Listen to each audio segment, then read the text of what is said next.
बोला पुंडलिक वरदे हरिविठ्ठल. श्री ज्ञानदेव तुकाराम. पंढरीनाथ भगवान की जय. माऊली ज्ञानेश्वर महाराज की जय. जगद्गुरु तुकाराम महाराज की जय. ज्ञानेश्वरीचा अध्याय 17वा. श्रद्धा अत्रय विभाग योग.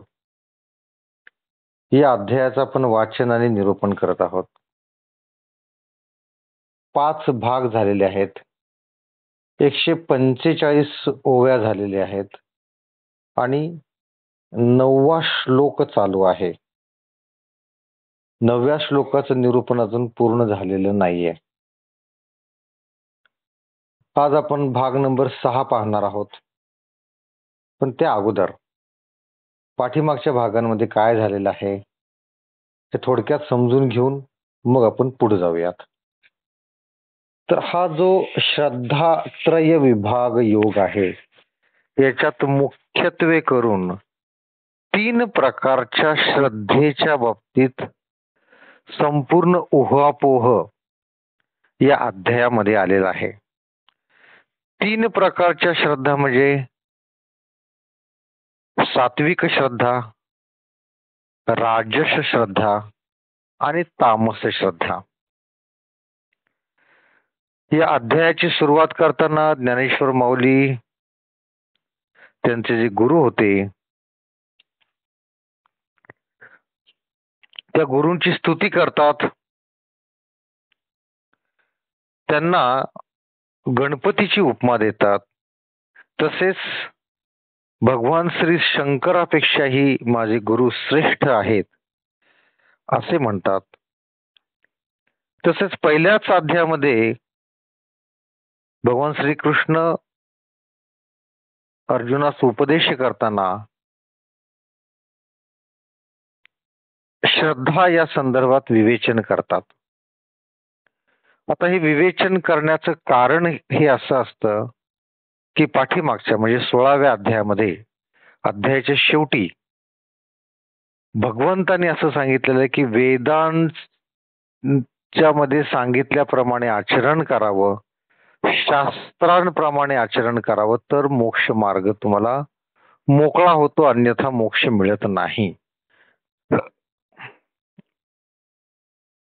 त्याच वाक्याचा आधार घेऊन अर्जुन भगवान श्रीकृष्णास विचारतात की शास्त्राचा अभ्यास करणं एवढं जर महत्वाचं आहे तर समजा एखाद्या साधकाने, एखाद्या भक्ताने जर शास्त्राचा अभ्यास केला नाही आणि ज्याने शास्त्राचा अभ्यास केलेला आहे अशा माणसावर जर त्यांनी श्रद्धा ठेवली आणि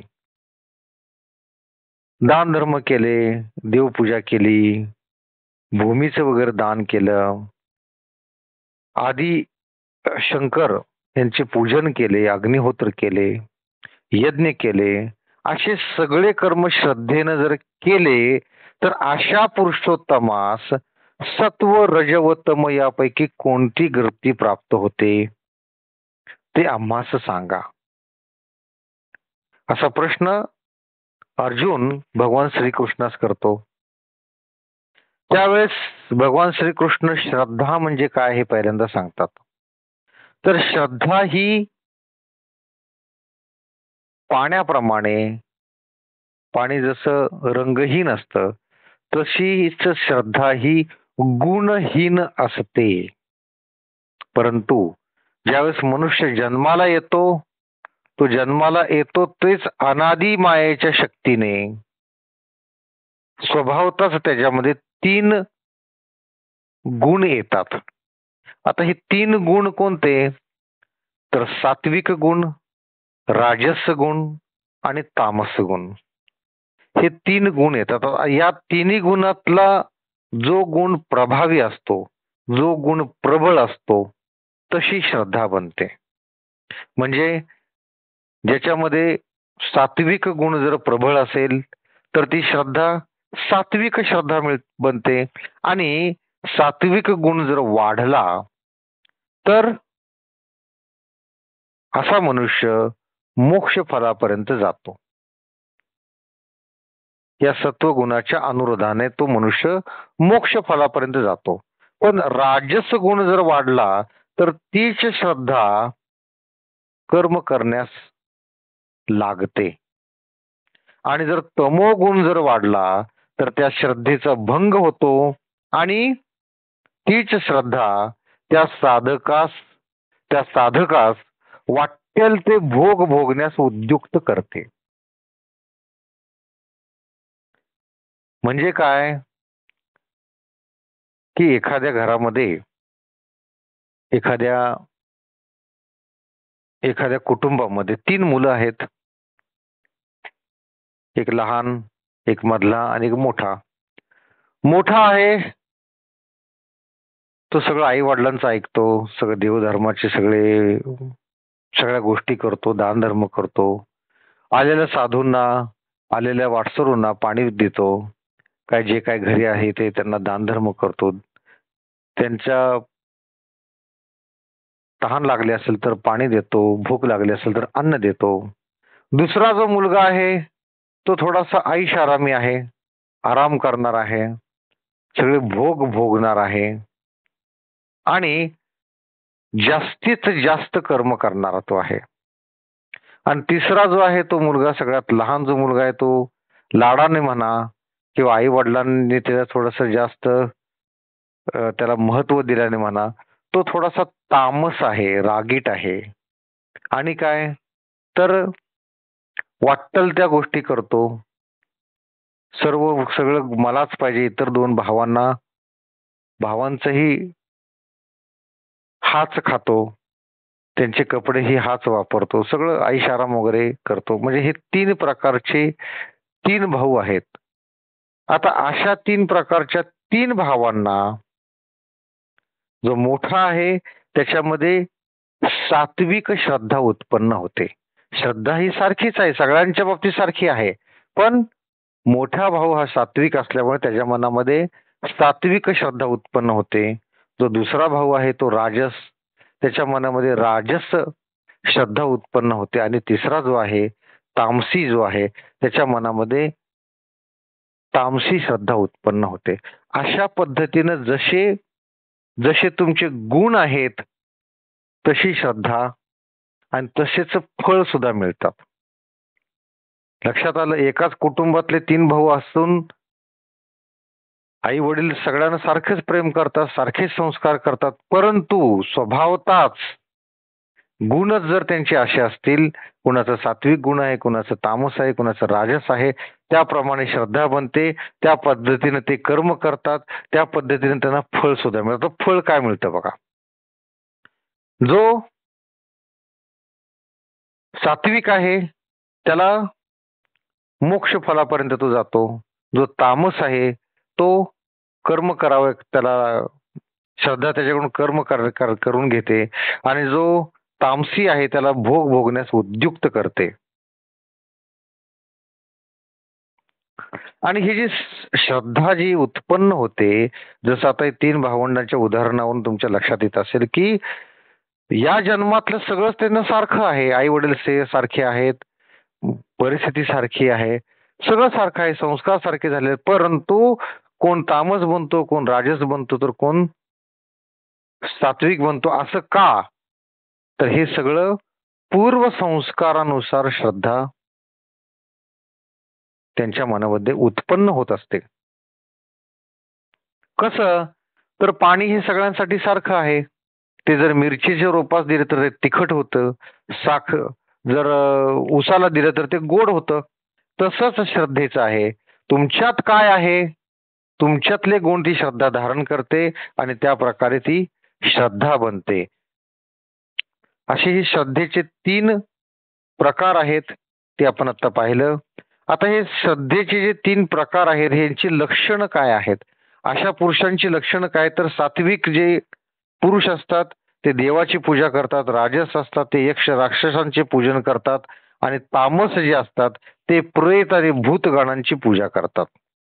तामसी जे असतात ते अतिशय दृष्ट, मनानं कठोर असतात. ते इतरांचा बळी देऊन त्यांचं भगवंताला प्रसन्न करण्याचा प्रयत्न करतात आणि स्वतः सुद्धा 7-7 दिवस उपवास करून अनुष्ठान करतात की जेणेकरून भगवंताकडून, देवाकडून त्यांना काहीतरी मिळावं. तर अशा परिस्थितीत ते स्वतःला आणि दुसऱ्याला सुद्धा, दुसऱ्याच्या मनाला सुद्धा इजा करतात आणि दोघांच्या मनामध्ये भगवंताचाच अंश आहे, त्यामुळे ते इनडायरेक्टली भगवंतालाच, अंतर्यामी जो भगवंत आहे त्याला त्रास देतात.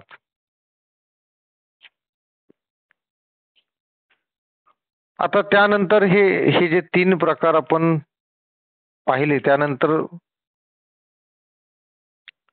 आहाराचं महत्व सांगितलेलं आहे की आहार हा सुद्धा 3 प्रकारचा असतो. सात्विक आहार, राजस आहार आणि तामस आहार. त्यातले काल 2 आहार आपण पाहिलेले आहेत, सात्विक आणि राजस. त्यातलं सात्विक आहार म्हणजे काय की गोड, आतून रसाळ, मऊ, हाताला मऊ लागणारे, जिभेवर ठेवल्यानंतर विरघळणारे, रसरशीत रसाने भरलेले असे पदार्थ हे राजस सात्विक पदार्थ आहेत की जे खाल्ले असता त्यापासून अपार तृप्ती होते, तोंडास गोड लागतात आणि त्यामुळे अंगात आणि मनात बळ येते. असे हे सात्विक पदार्थ जे असतील तर ते रोगांना सुद्धा शरीरापासून लांब ठेवतात, म्हणजे कोणताही रोग होत नाही. तसेच जे राजस जे अन्न आहे ते अतिशय कडू, आंबट, खारट, उष्ण, तिखट, वृक्ष, जळजळणारे आणि त्यामुळे दुःख, शोक आणि रोग उत्पन्न होतात. असा आहार जो असतो तो राजस लोकांना प्रिय असतो. याचं उदाहरण म्हणजे हल्ली बघा पिझ्झा खातात, कोरडं अन्न आहे ते. बिस्किट खातात, कोरडं आहे. पिझ्झा, बिस्किट, भेळ, कोरडा चिवडा, हे सगळे तिखट आणि कोरडे पदार्थ आहेत. तसेच तिखट मध्ये अजून भरपूर पदार्थ येतात. जास्त मीठ घातलेले पदार्थ, जसे चिप्स आहेत, ते पॅकेट्स मधले पदार्थ आहेत, हे सगळे अतिशय मीठ असणारे पदार्थ असतात. तर असे पदार्थ हे राजस लोकांना फार आवडतात. इथपर्यंत आपण काल आलो होतो. आज भाग नंबर 6, त्यासाठी ओवी नंबर 145 पासून आपण पुढे वाचणार आहोत. आधीच द्रव्ये चुरमुरे, वडी परवडी जती मोहरी, जिये घेता होती धुवारी, नाक तोंडा हे असो उगी आगीते, म्हणे तैसे राईते, पडाये प्राणा परते, राजसासी गा, ऐसा न पुरोनी तोंडा, जिभी केला वेडा, अन्न मिशे अग्नी भडभडा, पोटी भरी, तैसाची लवंगा सुंठे, मग भुई ना सेजे सांटे, पाणीयाचे न सुटे, तोंडोनी पात्र, ते आहार नव्हती घेतले, व्याधी व्याळ ते सुतले, ते चेववया घातले, मजवण पोटी. अगोदरच झणझणीत पदार्थ, त्यात त्यांना आणखी मोहरी लावायची. मग काय विचारता, त्यांचे सेवन केले असता नाका तोंडातून झिणझिण्या येतात. नाका तोंडातून झिणझिण्या येतात, एवढे ते झिणझिण्या आणणारे पदार्थ ते खातात. फार काय सांगावे, रायते जे अग्नीला मागे सारते, ते राजस गुणांच्या मनुष्यास प्राणापेक्षाही विशेष आवडते असतात. या राजस पुरुषांना, राजेश मनुष्यांना रायते पण फार आवडतात. अशा प्रकारे काही खाल्ल्याने ज्याची तृप्ती होत नाही तो तोंड हातात धरलेल्या मनुष्य अन्नाच्या निमित्ताने पेटलेला अग्नीच पोटात घालतो. एवढं गरम गरम खातात ते. त्याचप्रमाणे लवंगा व सुंठ खाऊन त्यामुळे भुईवर गडाबडा लोळतो व तोंडचे पाण्याचे भांडे एकीकडे ठेवीत नाही. सारखं पाणी प्यावं लागतं त्याला, कारण तो गरम खातो आणि तिखट खातो, त्यामुळं सारखं त्याला पाणी प्यावं लागतं. तर हे अन्न नसून निजलेल्या व्याधिरूप सर्प जागे करण्याकरता पोटात कैफच घालणे होय. असे जे अन्न आहे याला कैफ म्हणलेलं आहे. कैफ कसला कैफ? तर निजलेला व्याधिरूप सर्प. म्हणजे जर तुम्ही सात्विक अन्न खाल्लं तर तुम्हाला रोगराई होत नाही, पण अशा प्रकारचं जर अन्न खाल्लं तर व्याधी 100% होतात. म्हणजे व्याधीचा सर्प जागा करण्यासाठी जागा आपोआप होतो असं अन्न खाल्ल्यानं, असं इथे सांगितलेलं आहे. तैसे एकमेकासळे रोग उठती एके वेळे, ऐसा राजसू आहारू फळे केवळ दुःखे. एवम राजसा आहारा रूप केले धनुर्धरा, परिणामाचाही विसुरा सांगितला. आता तया तामसा आवडे आहारू जैसा, तेही सांगो चिळसा झणे तुम्ही. तरी कुहिले उष्टे खाता, न मानिजे तेने अनहिता, जैसे का उपहिता म्हैसी खाय. त्याबरोबर एकमेकांच्या स्पर्धेने रोग एकदम उठतात. असं जर अन्न खाल्लं, राजस अन्न जर खाल्लं तर रोग एकदम आपल्या अंगावर येतात. याप्रमाणे राजस अन्नापासून केवळ दुःख हेच फळ मिळते. राजस अन्न खाताना जिभेला चांगलं लागतं, ते जिभेला आवडतं, पण शरीराला आवडत नाही. असं अन्न खाल्लं की अनेक प्रकारचे आजार होतात. तिखट आणि अति तिखट, अति गरम गरम जर खाल्लं तर आपली जी पचन संस्था आहे ती बिघडते, पित्त वृद्धी होते, पित्त वाढतं, बद्धकोष्ठता होते, मल सरकण्यासाठी त्रास होतो, मल आपल्या आतड्याला घासत घासत पुढे जातो, आतड्यानं जखमा होतात, मलाचा खडा तयार होतो, मूळव्याध्यासारखे भयंकर भीषण व्याधी होतात, भगंदर सारख्या व्याधी होतात आणि आरोग्य बिघडलं जातं. हे फक्त शरीराचं पोटाचंच नाही तर मनाचं सुद्धा आरोग्य बिघडतं. कारण सगळे रोग हे पोटातून उत्पन्न होतात. ज्याचं पोट चांगलं त्याचं शरीर चांगलं, ज्याचं पोट खराब, पोट हे रोगाचं माहेर घर आहे. सगळे रोग तिथूनच येतात. त्यामुळे पोटात काय घालायचं हे नीट समजून घ्या. आपलं पोट म्हणजे कचऱ्याची पेटी नाहीये काही घालायला. आपण अन्न खाताना ते तपासून खायला हवं. चांगलं आहे का, शिळं आहे का, तिखट आहे का, गरम आहे का वगैरे सगळं बघून खायला हवं. म्हणजे या श्लोकांमध्ये भगवान श्रीकृष्णास काय उपदेश करायचा आहे हे समजून घ्या.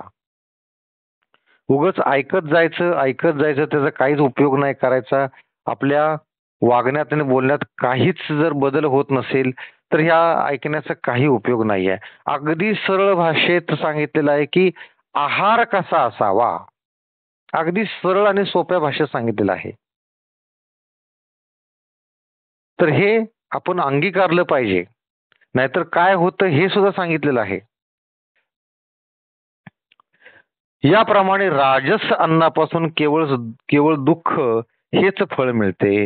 हे धनुर्धरा, याप्रमाणे राजस अन्नाचे वर्णन केले व त्याचा परिणामही तुला सांगितला. आता तमोगुणाच्या मनुष्याचे जो आहार आवडतो तोही तुला सांगतो. पण तू त्याची किळस करशील हो. काय म्हणतात भगवंत, मी तमोगुणी पुरुषांचा तुला आहार सांगतो पण तू त्याची किळस करशील, एवढं वाईट खातात ते. तर कुजलेले व उष्टे अन्न खाताना यापासून अहित होईल असे त्यांच्या मनातही येत नाही, ज्याप्रमाणे म्हैस आंबोण खाते. आपण म्हशीला कसं आंबोण देतो माहितीये का म्हशीला? तर तुम्हाला माहिती असेल कदाचित, आंब असते. आंब म्हणजे हरभऱ्याचे वरचे जे फुलपाट, हरभरे काढल्यानंतर जे खाली उरतं, त्याचा देठ, त्याचा पाला आणि हरभऱ्याचं वरचं कव्हर, ह्याला आंब असं म्हणतात. नंतर तांब. तांब म्हणजे काय? तर तांदळाच्या वरचं जे फुलपाट असतात भरडलेली, त्याला तांब म्हणतात. आंब, तांब हे एकत्र करतात. नंतर त्याच्यामध्ये आपला कडबा असतो, कडब्याची कुट्टी घालतात किंवा मकवानाची कुट्टी घालतात, हिरव्या चाऱ्याची कुट्टी घालतात आणि त्यात गरम पाणी घालतात. गरम पाणी घालून त्याला एकदम व्यवस्थित कालवतात आणि झाकून ठेवतात, दडपून ठेवतात त्याला. दडपून ठेवलं की ते फुगतं आणि आंबतं, म्हणून त्याला आंबोण असं म्हणतात. आणि ते आंबलेलं आंबोण जे आहे ते त्या म्हशीला खायला देतात. तर हे हे जे तामस लोक आहेत हे अशा पद्धतीनं आंबलेलं, कुजलेलं, उष्ट अन्न खातात.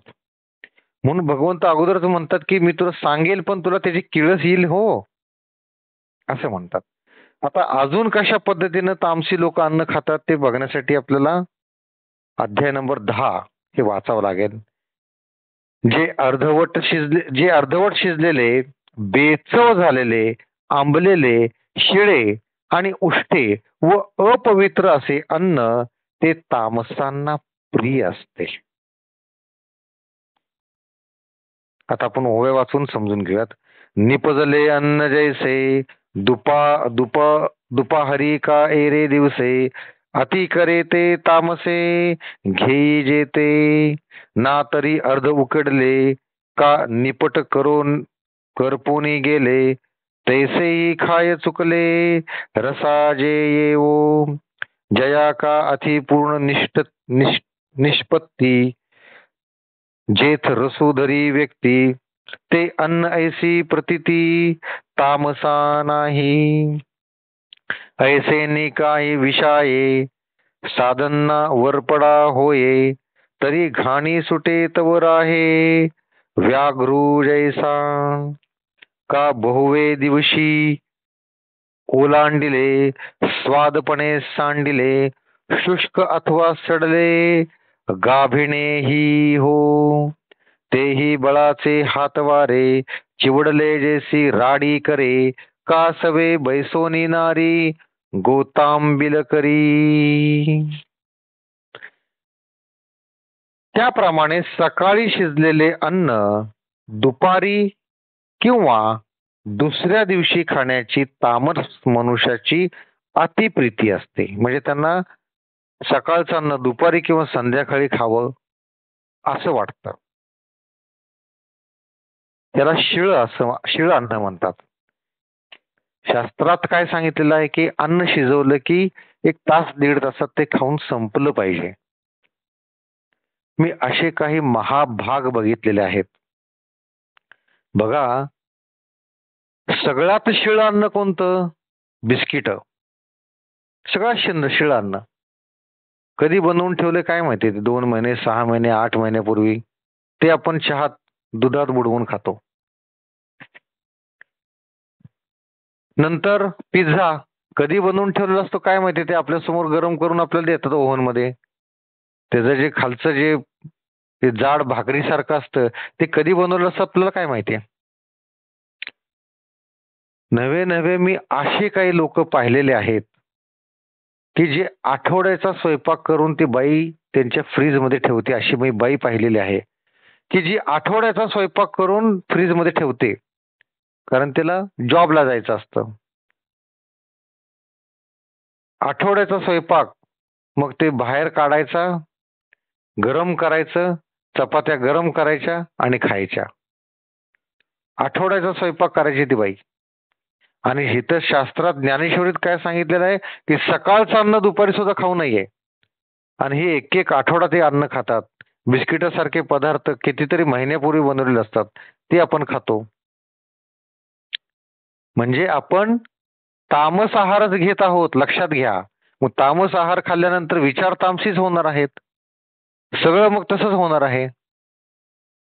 कारण जे पोटात जातं ते ओठातून बाहेर येतं.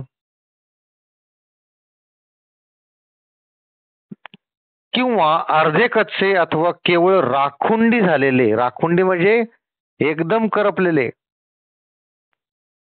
एकदम करपलेले अन्न.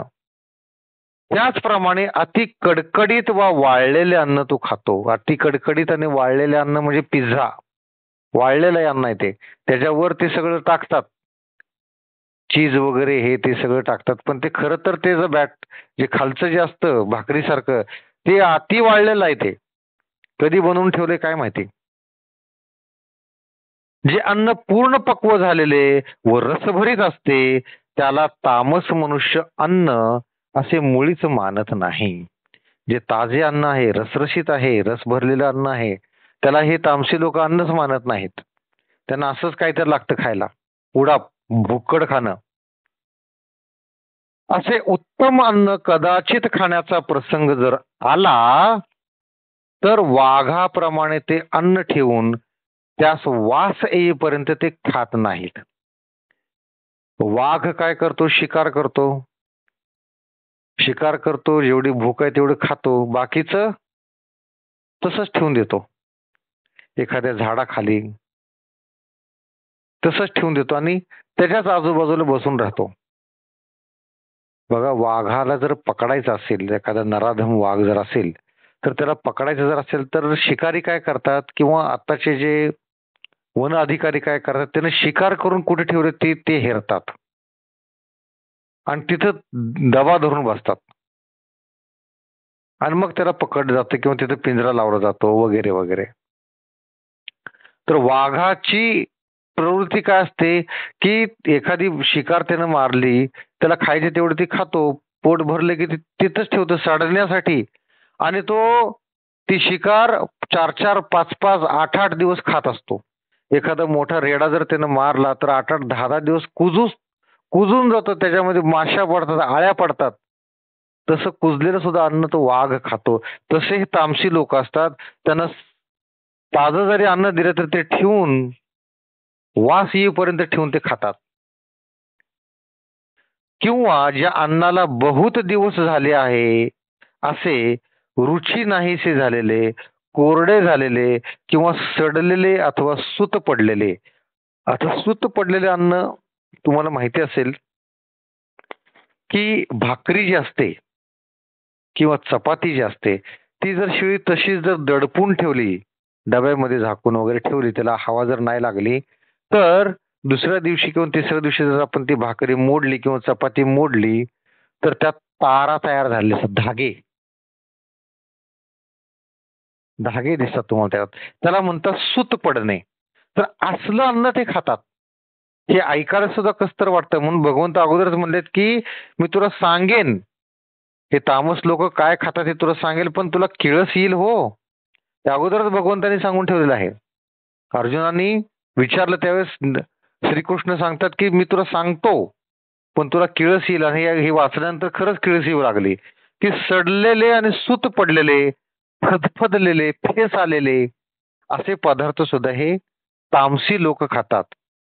आणि तेही मुलांनी हाताने चिखलाप्रमाणे चिवडलेले असले, चिवडलेलं अन्न, लहान मुलांनी चिवडलेलं अन्न म्हणजे बायको व इतर मंडळी घेऊन गोतावेळ करतो असले सुद्धा अन्न ते बायका पोरांबरोबर खातो. ऐसे ने कश्मले जे खाय ते तया सुख भोजन ऐसे होय परी येणे ही न धाय पापिया तो मग चमत्कारो देखा निषेधाचा अंबुखा जया का सदोषा कुद्रव्यासी. तया अपेयांच्या पाणी अखाद्यांच्या भोजनी वाढवी जे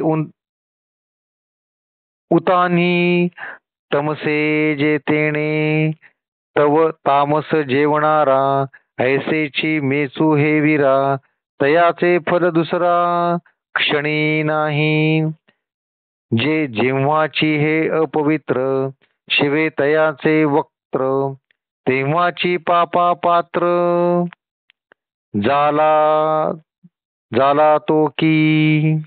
अशा प्रकारे घाणेरडे अन्न जेव्हा तो खातो तेव्हा त्याला सुखाचे भोजन केले असे वाटते. तो म्हणजे कोण? तामस, जे तामसी पुरुष आहेत ते.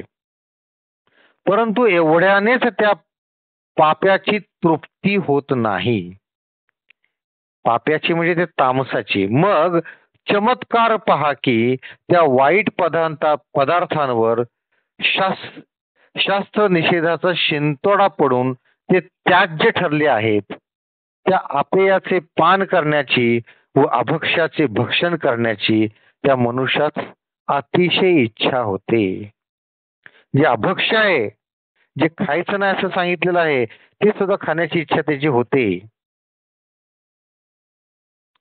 शास्त्र निषेधांचा शिंतोडा पडलेले सुद्धा अन्न तो खातो. जे निषिद्ध मानलेले आहे ते सुद्धा अन्न तो खातो. उदाहरणार्थ,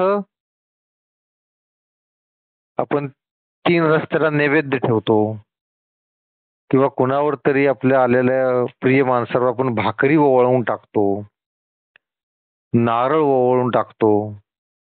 असे सुद्धा अन्न हे खातात. हे तामस लोक, त्यांना काही फरक पडत नाही.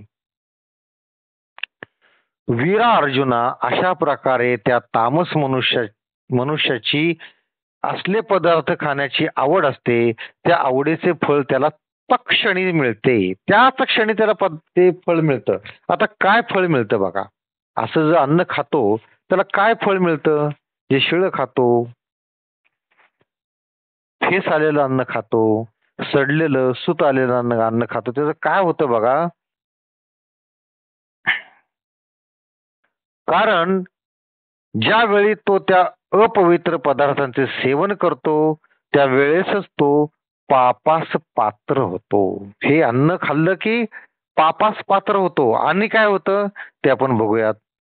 यावर ते जे जेवी ते जेवी ते वोजन म्हणावी पोट भरती जाणावी यातना ते शिरच्छेदे काय होये का अगे रिगता कैसे आहे हे जाणावे काही पाहे परी सहा तुची असे म्हणून तामसा अन्ना परिणामोगासी नाना न सांगोची अर्जुना देवो म्हणे. आता ययावरी आहाराची या परी यज्ञ ही अवधारी त्रिधासे तरी तिही मजी प्रथम सात्विक ज्ञानाचे वर्म ऐक का सुमहिम शिरोमणी. मग जे जेवण ते खरोखरच जेवण नव्हे तर पोटात यातनांची भरच करायची असे समजावे. असे जे अन्न आहे ते पोटामध्ये यातनांची त्रासाची भरच आहे असे समजावे. शिरच्छेद केल्यापासून काय होते किंवा अग्नीत उडी घेतल्यापासून काय परिणाम होतो या गोष्टींचा प्रत्यक्ष का अनुभव घ्यावा लागतो. शिरच्छेद केल्यानंतर काय होतं? अतिशय दुःख होतं, जीवच निघून जातो. किंवा अग्नीत उडी केल्याने, अग्नीत उडी घातल्याने काय होतं, काय परिणाम होतो या गोष्टीचा प्रत्यक्ष अनुभव घ्यावा लागतो का? नाही, ते माहिती असतं आपल्याला. पण पहा, तसलेही परिणाम तो सहन करतो. म्हणजे किती त्रास सहन करतो, पण असलं सडलेलं सुत पडलेलं फेस आलेलं अन्न तो खातो. म्हणून श्रीकृष्ण म्हणतात, अर्जुना, तामस अन्नाचा परिणाम निराळा सांगण्याचे कारण नाही. आता यापुढे आहाराप्रमाणे यज्ञही 3 प्रकारचे आहेत. तर अर्जुना, या तिही मधील सात्विक यज्ञाची लक्षणं प्रथम सांगतो, ती ऐक. आता आहार जसे 3 प्रकारचे आहेत ते आपण पाहिले. सात्विक आहार, तामस आहार आणि सगळ्यात मधला जो आहार आहे तो राजस आहार. हे तिन्ही प्रकारचे आहार आपण पाहिले. आहाराने जसं आपण खातो तसं विचारांवर बदल होत असतो, म्हणून आहार महत्वाचा. तसंच आता यज्ञ हे सुद्धा 3 प्रकारचे आहेत. तर हे यज्ञ 3 प्रकारचे कोणते? 3 प्रकारचे यज्ञ कोणते? ते नेमके ओळखायचे कसे? कशा पद्धतीने यज्ञ केलेला चांगला? कोणत्या प्रकारचा यज्ञ हा चांगला नाहीये? हे सगळं जो भाग आहे तो आपण उद्याच्या भागात म्हणजे भाग नंबर 7 मध्ये आपण पाहणार आहोत. तर आजच्या भागामध्ये आपण हे पाहिलं की जसं सात्विक अन्न आणि त्याचे परिणाम पाहिले. राजस अन्न म्हणजे अतिशय कडू, आंबट, खारट, उष्ण, तिखट, रुक्ष, जळजळणारे आणि त्याचे परिणाम म्हणजे शोक, रोग उत्पन्न होतात असे. आणि सात्विक अन्न म्हणजे कोणतं? जे खाल्ल्याने जे अन्न कसं असतं, गोड असतं, रुचकर असतं, मऊ असतं, मधुर असतं, रसाने भरलेलं असतं. असं जे अन्न आहे ते खाल्ल्यानं काय होतं की सात्विक वृत्ती आपली मनात निर्माण होते आणि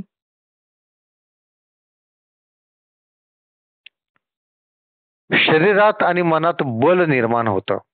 आता तिसरा जो आहार तो म्हणजे तामसी आहार, तो आपण पाहिला. तो म्हणजे काय? अर्धवट शिजलेले, बेचव, आंबलेले, शिळे, उष्टे, अपवित्र असे अन्न हे तामसी लोक खात असतात. आणि त्याचे परिणाम काय? तर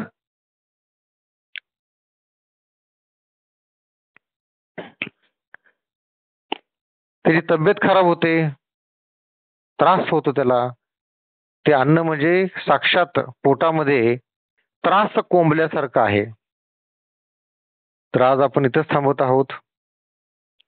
सगळ्यांनी हात जोडायचे आहेत, डोळे मिटायचे आहेत. आपण सात्विक कसं बनवू याचा विचार करायचा आहे. ज्यांनी व्यसनमुक्तीचा संकल्प केलेला आहे त्यांनी तो करायचा आहे. मनातल्या मनात म्हणायचा आहे. ज्यांनी करायचं आहे, ज्यांना व्यसनमुक्तीचा संकल्प त्यांनी काल केलेला असेलच, शिवरात्री होती, तर तो मनातल्या मनात परत म्हणायचा आहे, म्हणजे परत आपण त्या वाईट मार्गाला जाणार नाही. बोला पुंडलिक वरदेव हरी विठ्ठल. श्री ज्ञानदेव तुकाराम. पंढरीनाथ भगवान की जय. माऊली ज्ञानेश्वर महाराज की जय. जगद्गुरु तुकाराम महाराज की जय. सर्व संतों की जय.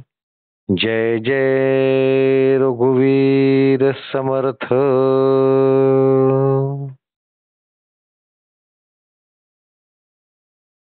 रामकृष्ण हरी.